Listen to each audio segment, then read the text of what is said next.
hecho, hay un conocido periodista con un canal en YouTube que los programas sobre Galapagar eran día sí, día también. ¿Te refieres a Negre?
Muy buenas noches, amigos y espectadores de Estado de Alarma.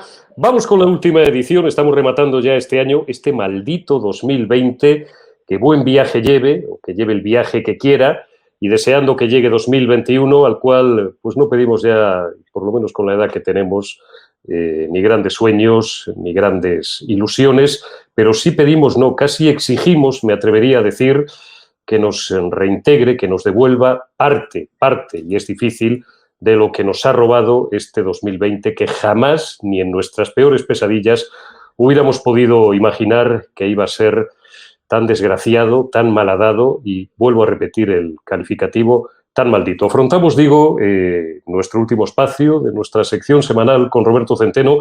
Bienvenido, Mr. Trump, y bienvenido, Roberto Centeno, una semana más a tu casa, que es Estado de Alarma, y a tus espectadores y a tus fieles seguidores. Roberto, muy buenas noches. Muy buenas noches.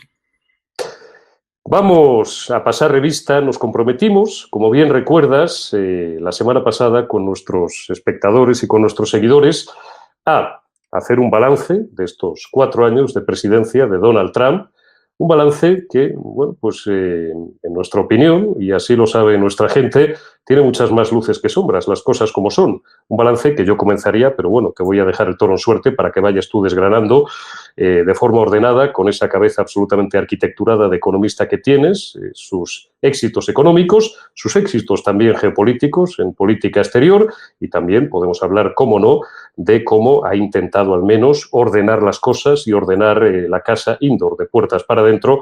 Y la segunda parte del programa la dedicaremos, bueno, pues a algo de lo que ya hemos hablado en otras ocasiones, por otra parte, en las últimas semanas, cuál es esa Agenda 2030, esa agenda globalista que amenaza, prácticamente ya se cierne sobre nosotros, y que Joe Biden no es que vaya a poner en marcha. Joe Biden será únicamente, como tú bien has dicho en muchas ocasiones, la marioneta, la cara visible de hilos ocultos o no tan ocultos que son quienes le manejan. Pero antes de darte la palabra, Roberto, te la doy ya mismo, de comenzar ese balance, sí me gustaría que me comentaras, tú que tienes buena información y las mejores fuentes al otro lado del Atlántico, cómo han sido estos últimos 2-3 días de Donald Trump, que yo sinceramente creo, desde el punto de vista humano es fácil comprenderlo así, que se siente ya liberado de un gran peso y que se ha ido a Mar-a-Lago, a Florida, y se ha dedicado, bueno, pues probablemente a descomprimirse, a destensarse, a descansar un poquito y a jugar al golf en compañía de la que todavía es también primera dama, de Melania Trump. Bueno, que yo sepa, Melania no juega al golf, ¿eh? Pero la acompaña. Con otros amigos, pero la acompaña. Por cierto, que hay una foto cuando subían al helicóptero, este gran helicóptero, el Mariner One, para ir al Air Force One, una foto de él y de ella que está espectacular, realmente elegante, bella, no se puede decir que guapa, porque es una belleza increíble y con una clase impresionante. Es curioso, a mí me ha llamado la atención, ya que vamos a hablar un poco del pasado, lo discreta, lo tremendamente discreta que ha sido en todo su ejercicio como primera dama. No ha dicho nunca esta boca es mía, no ha concedido ninguna de los miles de entrevistas que le han solicitado, y no ha hablado absolutamente nada. Únicamente cuando estas elecciones sí que hizo una intervención a favor de su marido, hablando de la inmigración ilegal. Ella era una inmigrante, ella se reconocía, dice, yo he sido una inmigrante, pero he sido una inmigrante legal y todo lo he hecho como las leyes de los Estados Unidos me lo pedían. Pero sí creo que su discreción ha sido verdaderamente ejemplar a lo largo de todo el mandato de su marido. Hablando del resumen, y no porque lo diga yo, es decir, ya ha habido varias publicaciones que se han ocupado de ello y se ocupará la historia en su momento. Donald Trump, en contra de lo que decía, y lo recuerdo muy bien, porque yo aquella noche electoral y en los días siguientes estuve en varios programas y todo el mundo hablaba y decía que que aquello iba a ser un desastre económicamente, que iba a desatar la guerra de las galaxias, etcétera, etcétera. Yo recuerdo con Susana Griso, la directora de Espejo Público, que la dije, digo, mira, Susana, si quieres ganar dinero, te recomiendo que compres un montón de acciones, sobre todo de las tecnológicas. Luego se lo he recordado en muchas ocasiones y ella lo que me dijo es que ella no invertía en bolsa, que ella invertía de otra manera y tal y cual. Pero, claro, le dije de tiempo después, digo, mira, Susana, si me hubieras hecho caso, hubieras multiplicado tu dinero por 3 o por 4. Le diste un buen consejo, y eso que Susana gana legítimamente, por supuesto. Ha sido compañera mía durante casi 2 décadas, como todo el mundo sabe. Susana gana unos emolumentos bastante respetables como, no directora, pero presentadora de Espejo Público, pero si hubiera seguido tu consejo, efectivamente, como vulgarmente diría un castizo, se hubiera forrado. Efectivamente, efectivamente. Aunque yo creo que ella es de una familia bastante rica. Raventós. Sí, no sé si hay una rama más pobre y una rama más rica, como suele haber en algunas familias. Raventós, discúlpame ya para que nuestros espectadores o algunos no pongan cara de pez, famoso sobre todo por una conocidísima marca de cava, de las más conocidas, no quiero hacer publicidad, de las que hay en el mercado. De las 2 que tienen ustedes en la cabeza, una de las que van a comprar ustedes para Nochevieja, esa es de la familia de Susana Griso. Pues efectivamente. Bueno, esto es, si quieres, lo primero. La bolsa ha tenido un comportamiento absolutamente espectacular y algunas de las grandes tecnológicas que increíblemente, fíjate, han sido sus mayores enemigas y han hecho todo lo que estaba en su mano. Estoy hablando de Microsoft, estoy hablando de Google, estoy hablando de Amazon, estoy hablando de Facebook. Han multiplicado su valor varias veces desde que está Trump, desde que Trump llegó al poder, y luego en agradecimiento han puesto todo su dinero y todos sus colosales medios, sobre todo Google y Facebook, para que perdiera las elecciones, suponiendo que las haya perdido, que él a estas alturas todavía no las da por perdidas y sigue luchando hasta el final, final que se producirá el próximo día 6 de enero. Él tiene esperanzas, a mi juicio, ya infundadas, porque le ha dejado tirado todo el mundo. Él mismo lo reconocía.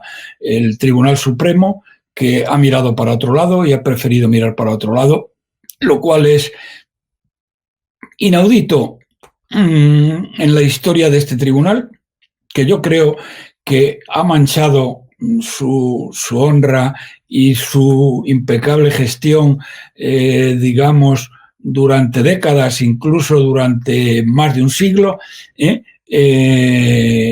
diciendo que no hay caso, que tal y que cual, cuando son abrumadoras las pruebas que se habían presentado. Pues bien, la bolsa de Estados Unidos es de las grandes bolsas la que más ha subido durante este periodo. La economía, bueno, la economía espectacular. Es decir, nunca las familias habían vivido tan bien, nunca la renta disponible de las familias había sido tan grande, y esto es particularmente cierto en las familias de clase media y las familias menos favorecidas. Les ha bajado los impuestos. Para que tengan ustedes una idea, los impuestos que pagan allí son aproximadamente la tercera parte de los impuestos que pagamos en España. Eso es para que ustedes comparen y vean lo que es un gobierno social comunista y lo que es un gobierno que realmente se preocupa por el bienestar de sus ciudadanos, que es lo que ha hecho Trump. Luego, en el tema comercial, Trump rechazó total y absolutamente el globalismo y denunció todos los tratados comerciales multilaterales que se habían hecho, porque dijo, y tiene toda la razón, que esos tratados comerciales multilaterales habían perjudicado gravemente los intereses de los Estados Unidos. Renegoció un primer tratado con Canadá y con México, que al final llegaron a un acuerdo mucho más favorable, y yo diría no solo para Estados Unidos, mucho más favorable para todos, porque la verdad es que México estaba encantado, los mexicanos estaban encantados, y Canadá, como el primer ministro es como es, pues bueno, es un enemigo de Trump declarado, pero para Canadá ha sido también muy bueno. Renegoció el tratado multilateral que se había realizado con los países asiáticos y lo fue renegociando país por país. Empezó por Corea del Sur, siguió por Japón y continuó por China. Y lo que ha conseguido a favor de los Estados Unidos ha sido espectacular. Atacó a muchas empresas norteamericanas que habían cambiado sus lugares de producción a otros países, y de hecho muchas de estas empresas volvieron a cambiar la localización de sus producciones, llevándola de nuevo a los Estados Unidos. En cuanto al paro, bueno, es que estamos hablando de cifras históricas, el paro más bajo en 60 años.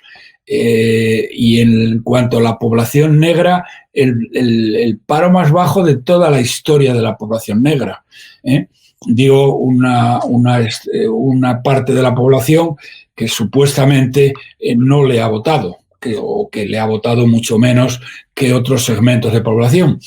Desde luego esto es, perdóname Roberto, lo que en Europa consideramos el llamado paro técnico, es decir, por debajo de un 5%, tú me corregirás, o incluso de un 4, de un 3,5%, ¿no? No, es decir, sí, prácticamente sí. Estados Unidos está a niveles de pleno empleo, te pregunto. De más de pleno empleo, porque está a niveles del orden del 2%. Este paro técnico depende mucho de la estructura laboral y de las leyes laborales de cada país. Pero en un país donde hay mucha rigidez laboral, pues el paro técnico puede estar, como tú dices, en el 5%. Pero en un país donde hay una flexibilidad total del mercado laboral, en Estados Unidos es el 2%.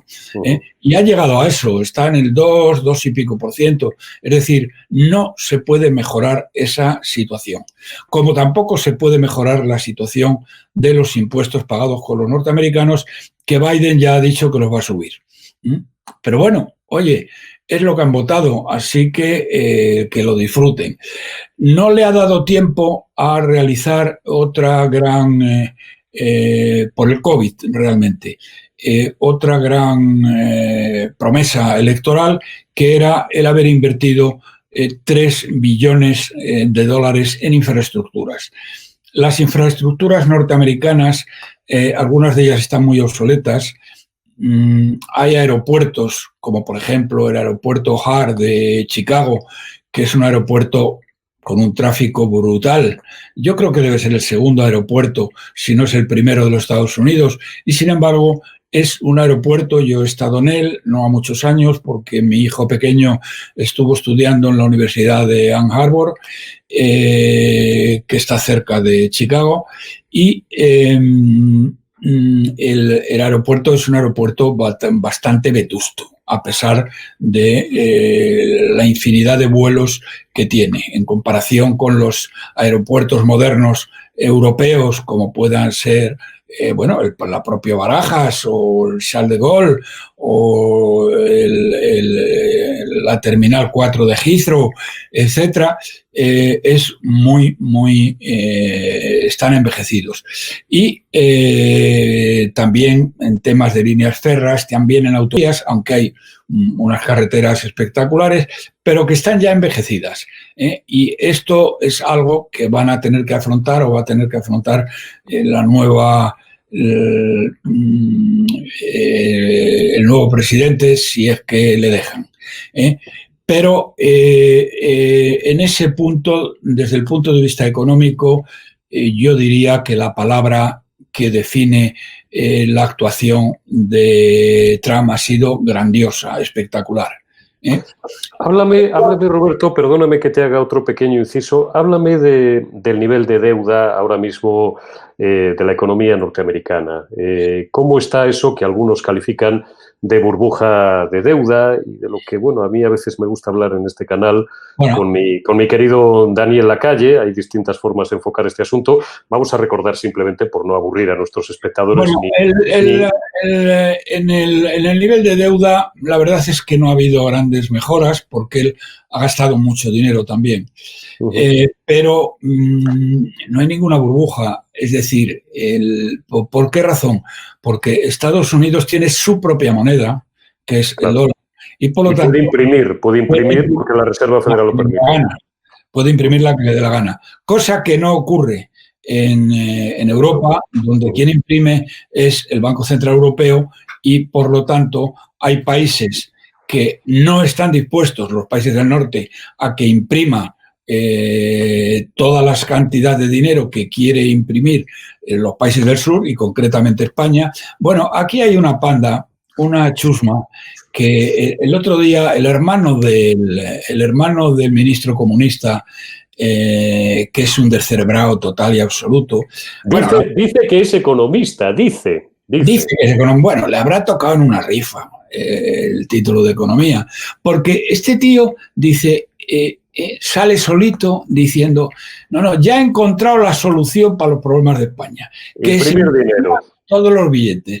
Pero vamos a ver, sobesugo, somerluzo, pero ¿quién te ha dicho a ti que España puede imprimir lo que quiera?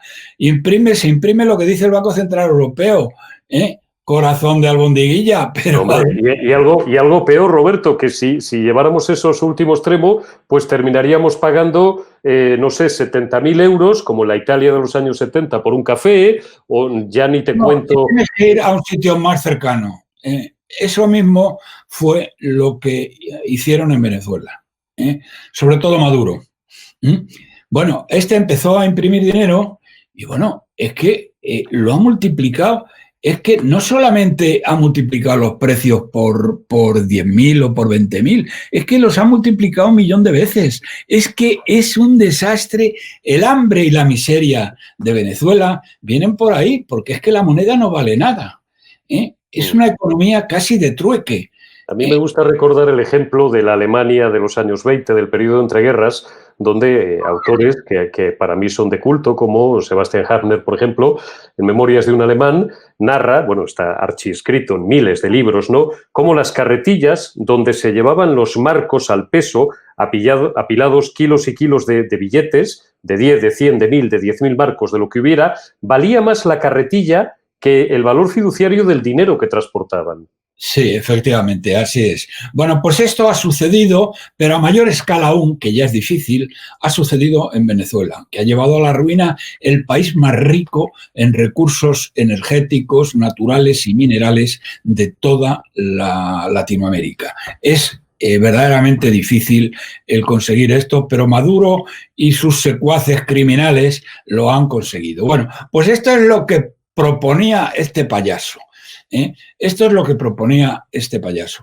Pero en el caso de Estados Unidos, al tener ellos su propia, son ellos quien deciden, no es un banco central que está fuera de los Estados Unidos y que sigue otra pauta, sino que ellos mismos sí que pueden hacerlo. Por lo tanto, ellos no tienen ningún problema.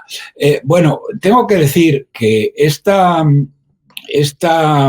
fantasía miserable de esta chusma canalla, hombre, este es que más tonto, mucho más tonto que la media, que ya es decir, porque para ser más tonto que la media de una panda de ministros o una panda de individuos que parecen sacados de una escombrera, pues es bastante difícil.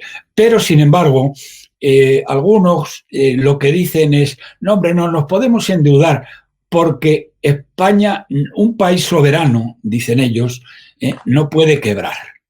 Dicen, pero vamos a ver, hijos de Satanás, ¿cómo coño que no puede quebrar? ¿Qué le ha pasado a Grecia? ¿Qué pasó con Portugal? ¿Qué pasó con Irlanda? Pedazo de cretinos. ¿Qué pasó con Chipre? Es que estos tíos no tienen memoria. Y ¿qué pasó con España en el siglo XVII? Y podemos de ahí en adelante seguir. Que quebró 3 veces. Que quebró 4 veces con los austrias. Y que bueno, y todo eso, ¿qué es lo que trae?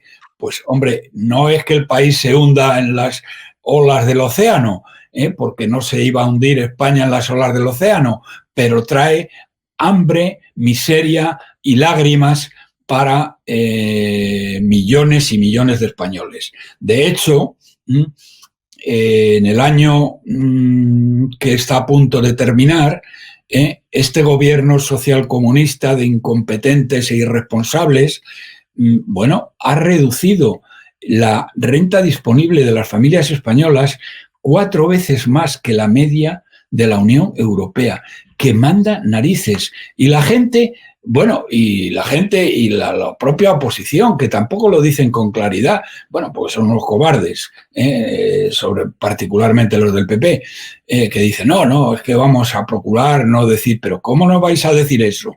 4 veces más ha reducido la renta de las familias. El 80% de las familias españolas se ha empobrecido, algunos de ellos en forma considerable.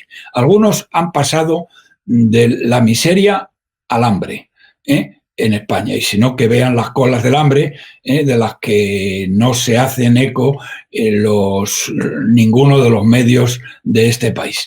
Aquí las enseñamos diariamente porque además muchos de nuestros amigos y espectadores nos consta que lo están pasando especialmente mal, que hasta hace un año, sin ser millonarios, que no lo somos nadie, pero tenían su trabajo, tenían sus ingresos, eran autónomos que iban, bueno, pues como se decía vulgarmente, sacando un pie para meter el otro, pero iban viviendo, pagando sus cuotas, pagando trimestralmente, liquidando su IVA, haciendo funcionar su negocio, aunque fuera a pedales, y de repente, a partir de abril, se truncó todo. Y estamos abocados en muy pocos meses a tener otro 1,5 millones de parados. Que lo sepan, que nuestros espectadores lo saben. No, clarísimamente, porque es que, vamos a ver, la cifra que tenemos de parados es la cifra que ha dado, la última cifra que ha dado en la encuesta de población activa el INE. Pero ¿qué pasa? Que hay 2 grandes bolsas de parados que no las considera. La primera bolsa de parados es aquellos personas que están en un ERTE, pero que en realidad son ERES. Y ahí hay ya cerca de 1 millón de personas. Correcto. Pero luego están todos aquellos autónomos, que hay 2 millones de este tipo de autónomos, que han recibido una ayuda para de cierre de negocio, por llamarle de alguna manera, y que no los considera parados. Es decir, hay una bolsa de 3 millones de parados ya, no en un futuro, no el mes que viene, no, ya, que se suman a los 3,7 millones de parados. Es decir, estamos hablando de 5,2 millones de parados en España. Y así las cosas, está este hijo de Satanás, este miserable, este canalla de Escrivá, que dice que tienen que venir inmigrantes para poder pagar la seguridad social. Pero vamos a ver, pedazo de miserable, pero ¿cómo puedes tener la desvergüenza y la miseria moral de decir que tienen que venir inmigrantes cuando tenemos 5,3 millones de parados? Y además los inmigrantes ilegales no aportan PIB, nos cuestan PIB. Concretamente, los inmigrantes ilegales que tenemos ahora nos cuestan 10.000 millones de euros al año. Pedazo de canalla. Bien, pero bueno, volviendo a... Otra vez el toro al caballo, Roberto. Vamos repasando balance económico y vamos con la geopolítica de Trump en estos 4 años. Ahí voy. Bueno, dentro de la geopolítica ha hecho maravillas. Ha acabado con todas las guerras que empezó el premio Nobel Obama de la paz. Manda narices, premio Nobel de la paz, y había declarado más guerras que nadie. La guerra de Libia, la guerra, el resurgir del Emirato, que lo ha tenido que destruir entre Rusia y Siria, casi destruye Siria. Ha destruido... Estado Islámico, ¿te referías? Yemen, estuvo a punto de destruir Egipto, bueno, la de Dios, y le dan premio Nobel de la Paz. Bueno, pues ha cerrado todas y cada una de las guerras que habían abierto la malvada Hillary como secretaria de Estado y el negrito zumbón de Obama, que decía amén a todo lo que le decía la malvada Hillary, que a su vez decía amén a todo lo que le decía el señor Soros. Las guerras que declaró Estados Unidos fue porque Soros se lo pidió. Fíjense el poder que ha llegado a tener este tío. Dudo mucho que llegue a tener tanto poder, aunque puede que recupere una buena, o no puede, seguro, va a recuperar una buena parte de su poder con Biden, aunque tiene más de 90 años y ya le quedan 2 telediarios. Bien, acabó con todas las guerras, pero no solamente acabó con todas las guerras, es que ya ha entrado en negociaciones con los talibanes para acabar con el tema de Afganistán y de la guerra infinita con los talibanes, que prácticamente ya no hay muertos, ya no hay atentados, ya no hay nada, que eso no lo decimos, la guerra no se ha acabado formalmente, pero están negociando. Y luego ha conseguido algo que no consiguió ninguno de sus predecesores desde la creación del Estado de Israel, que fue el que ha sido el reconocimiento de Israel por parte de un montón de países. Todos los Emiratos del Golfo ya lo han reconocido, lo cual es importantísimo porque los Emiratos del Golfo tienen, entre otras cosas, tienen muchísimo dinero y muchísima capacidad inversora y están invirtiendo cantidades ingentes de dinero en Israel. Bueno, en Israel la verdad es que besan por donde pisa. Luego después, Roberto, para que retengan este nombre nuestros espectadores, porque es un hito histórico, a los acuerdos de Salomón del pasado mes de septiembre. Efectivamente.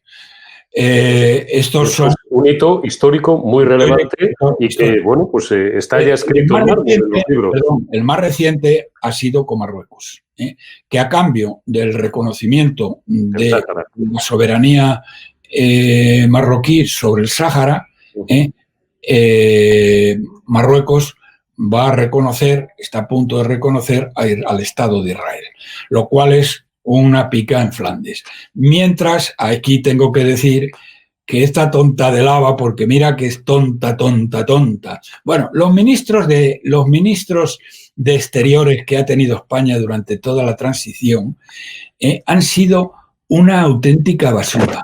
Nada que ver con los ministros de Exteriores que hubo en la época franquista. Nada que ver, que eran tíos absolutamente gigantes, algunos de ellos, empezando por Ramón Serrano Súñer y acabando por Castilla y por todos los demás. Bueno, y estos han sido unos mindundis de mierda. Bueno, pues esta los supera a todos, porque es más tonta que Bundio. Bueno, no la llevan a ningún sitio. No ha llegado nunca a pesar de que la han convocado 26 veces, nunca ha ido al Parlamento a dar una explicación de nada. Bueno, pues en el caso de Marruecos nos han pegado una bofetada tremenda, y la prueba es que no ha querido recibir ni a Sánchez, el rey de Marruecos, y le ha dejado colgado a la puerta del avión, porque cuando iban a embarcar dijo que no le recibía y ya no fueron. Esto fue el pasado 17, me parece, 17 de diciembre. Sí. Pues hemos hecho en 31, 32 minutos aproximadamente un balance absolutamente completo. Hemos resaltado los trazos más gruesos y también los más finos de los principales logros y de las principales consecuciones de Donald Trump durante estos 4 años en el despacho Oval de la Casa Blanca. Ahora ya te voy a pedir un esfuerzo de síntesis, Roberto, en aras del tiempo que nos queda. Te voy a pedir que en 4 o 5 minutos me hagas unas prospecciones, una proyección, que por otra parte ya hemos hecho en las últimas semanas, como nuestros espectadores que nos siguen habitualmente saben, de qué podemos esperar de, bueno, no ya la legislatura, los 4 años que tenemos por delante, sobre todo en los primeros meses, los que dure, vamos a decirlo sin tapujos ni sin cortapisas, que además siempre lo hacemos, Joe Biden al frente de la Casa Blanca, hasta que con toda probabilidad pues tal vez sea sustituido por la señora Kamala Harris. ¿Cuál va a ser la agenda del que, bueno, pues si no ocurre nada, a partir del 20 de enero será el próximo, el número 46, el 46º presidente de los Estados Unidos, Joe Biden? ¿Por dónde va a empezar, Roberto? Pues vamos a ver, lo que va a empezar es lo que le han dicho que haga los que le han apoyado. Es decir, las grandes tecnológicas, el señor Soros, los Clinton, el señor Bill Gates y demás hermanos mártires. Es decir, lo del foro de Davos, la Agenda 2030. Bien, esto, señoras y señores, ya tendremos ocasión o no sé si la tendremos, pero bueno, si la tenemos, lo explicaremos con más detalle. Pero para que los árboles no les impidan ver el bosque, esto, señoras y señores, es el apocalipsis. Es tan brutal, es tan canallesco, es tan absolutamente antihumano, que es que uno casi no puede creérselo. Fíjense ustedes lo que pretende esta agenda globalista. Pretenden destruir completamente la cultura judeocristiana de Europa, Estados Unidos y todos los países que la tienen. Y para ello quieren, la agenda globalista pretende trasladar 1.000 millones, me oyen ustedes bien, de personas del tercer mundo a este primer mundo para destruirlo. Eso es lo que quieren. Quieren establecer un gobierno mundial que estaría formado por aproximadamente 10 o 12 gobiernos, aunque nunca han dicho cuáles. Evidentemente tendrían que ser China, tendría que ser Rusia, los propios Estados Unidos en un papel secundario, y Europa quedaría completamente como un reino de taifas. Destruirían las fronteras nacionales, destruirían las naciones y destruirían la riqueza de las familias. ¿Saben ustedes lo que pretende esta agenda globalista? Pretenden despojarles a ustedes de toda su riqueza y de todos sus bienes. ¿De qué manera? A través de un expolio fiscal gigantesco, como nunca se ha conocido, y después pura y simplemente expropiándoles toda su riqueza. De tal manera que ustedes, lo que ellos pretenden es que los seres humanos no tengamos riqueza propia, ni tengamos propiedades propias, y valga la redundancia, sino que todo lo que tengamos sea alquilado. Dicen que de esta manera seremos mucho más felices. Bueno, mucho más felices será su pajolera madre, porque verdaderamente lo que pretenden es brutal, sin ningún tipo de paliativos. Es tan brutal que esa es la única esperanza que nos queda de que se puedan llegar a revertir las cosas. Porque es algo, es decir, es un nuevo mundo que no es orwelliano, es peor todavía. Ni siquiera la imaginación ha dado para tanto. Claro que la imaginación tampoco había dado para tanto como para lo que esta pandemia ha supuesto y está suponiendo para el género humano. Verdaderamente el tema es terrorífico. Bueno, pues esto es lo que pretende esta chusma.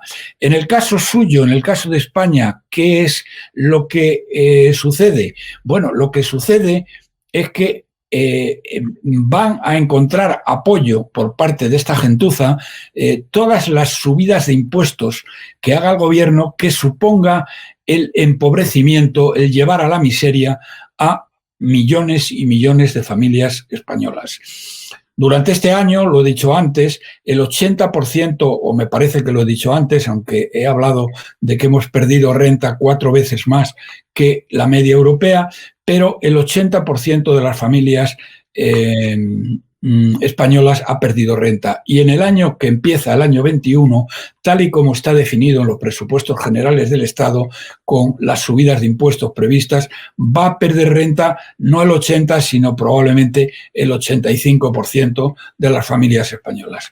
Entonces, y por otro lado, está en marcha la destrucción también de la unidad nacional. Que lo que nos espera, si les dan tiempo, porque esto no sucede de la noche a la mañana, es auténticamente el apocalipsis. ¿Saben ustedes quién tiene en sus manos la Agenda 2030 en España? Este miserable, este canalla, este antiespañol, este antipatriota, este enemigo de todos los españoles, que es el señor Iglesias, y amigo de los narcodictadores de Latinoamérica. Por eso es vicepresidente segundo y vicepresidente de esa cosa llamada Agenda Social, vicepresidente de Asuntos Sociales y vicepresidente, que es la coletilla de esos larguísimos cargos que se ponen para la Agenda 2030. Muy buena puntualización, Roberto. Aquí nos quedamos y no te quepa duda, claro que lo vamos a seguir contando. Bueno, si, en fin, si no enviar un rayo sobre cada una de nuestras cabezas, aquí vamos a seguir estando dando la batalla de las ideas porque somos, no voy a decir el único, ustedes saben quiénes son nuestros medios amigos, pero de los poquísimos medios en los que ustedes podrán encontrar este contenido y este mensaje y esta información, no ya valiente, información sin cortapisas, información de la verdad de lo que está ocurriendo, un análisis que nos consta, porque ustedes nos lo demuestran día a día, semana tras semana y mes tras mes, que son millones de espectadores en España quienes demandan precisamente lo que Roberto Centeno o lo que todos los contertulios de Javier Negre cada noche y todos los colaboradores de este canal de Estado de Alarma nos van contando cada semana. Roberto, que tengas, como decían en mi tierra castellana, una feliz salida y una mejor entrada de año en la medida de lo posible. Muchísimas gracias, como siempre, por tus clases magistrales y la primera semana del año, pues aquí nos veremos. Cuídate mucho y un fuerte abrazo en mi nombre y en el de todos los espectadores, amigos y fieles seguidores tuyos de Estado de Alarma. Hasta dentro de un año, que será dentro de unos días. Vale, pues lo mismo digo, feliz entrada y salida de año y luego que sea lo que Dios quiera en el año 2021. Que sea lo que Dios quiera. Un abrazo y hasta dentro de unos días, Roberto. Adiós. Y otra de las líneas de trabajo es también minimizar ese clima contrario a la gestión de crisis por parte del gobierno.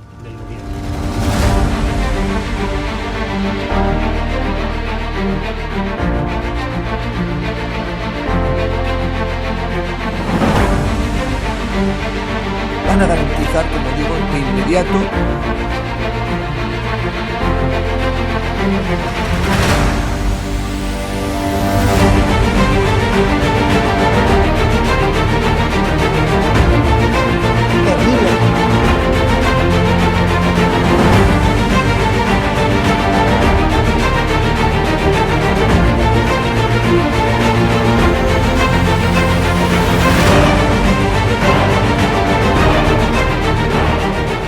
No se trata de limitar la libertad de expresión, pero sí se trata de limitar el que se puedan vehicular falsedades a través de los medios de comunicación que hoy son los periódicos, las radios, las televisiones y también las plataformas digitales.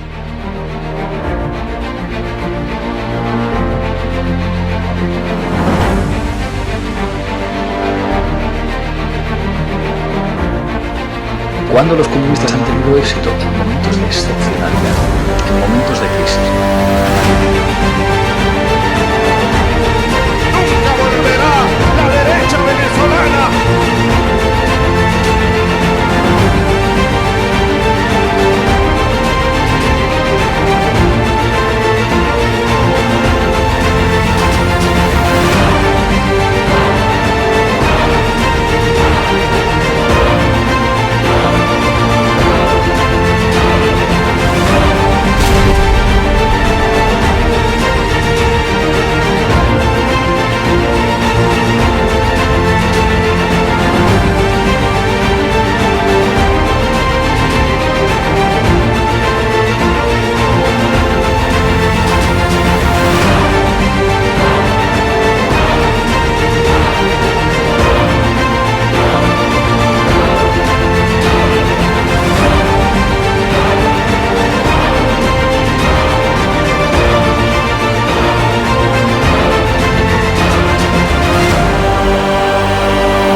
El estado de alarma le molesta mucho a Podemos, así que seguir trabajando. Muchas gracias.